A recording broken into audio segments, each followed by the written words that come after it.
So in talking about Isaiah, I'm just trying to entice you to let you know what's coming forward.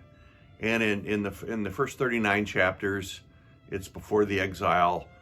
The last 40 through 66,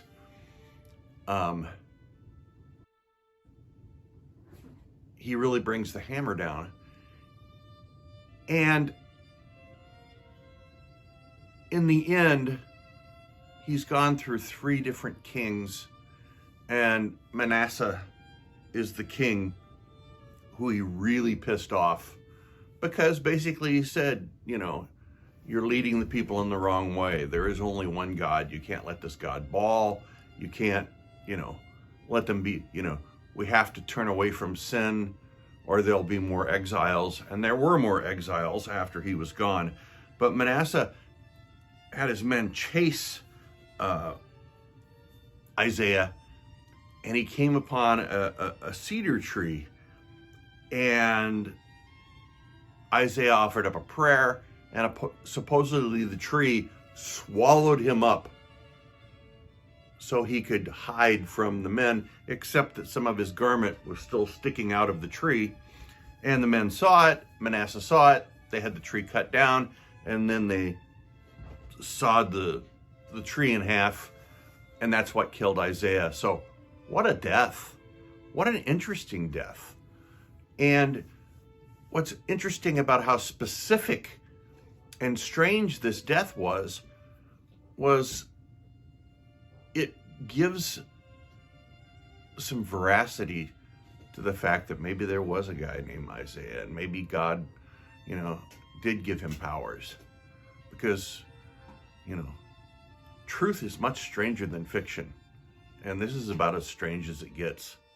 So that's Isaiah. Isaiah is the guy who came and said there's going to be a Messiah, and he was about 700 years ahead of the curve, and said he would die on the cross, and he would die from his sinfulness, and he also said he would come out of the grave of a very wealthy man.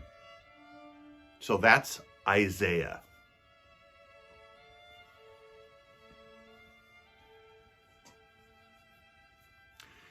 So before Isaiah, by over 100 years, was Elijah. And Elijah was a weird cat. He also talked about there would be a Messiah, and that there would be a character much like John the Baptist, who for him was a guy named Elisha, who basically took over his duties after he left the earth. And as I said, he appeared with Moses during the Transfiguration in the New Testament, when Jesus was lifted up and filled with holy light. And some say that's when Jesus became the Son of God, but we'll get into that later. But he was under the king, Elijah was under the king Ahab. And we've talked about Ahab.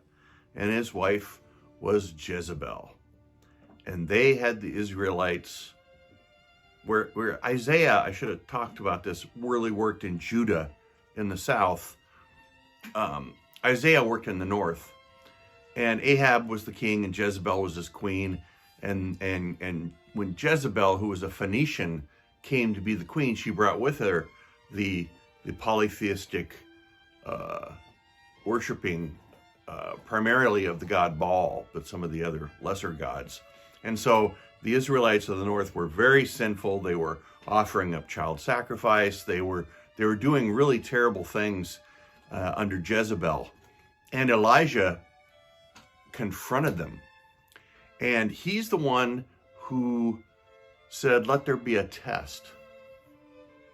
And you take your priests of Baal, and we're going to go down by the seashore, and we're going to slaughter 2 bulls, and we're going to ask God to make them a burnt offering. You guys can go first. And so they built, the priests of Baal built their own altar,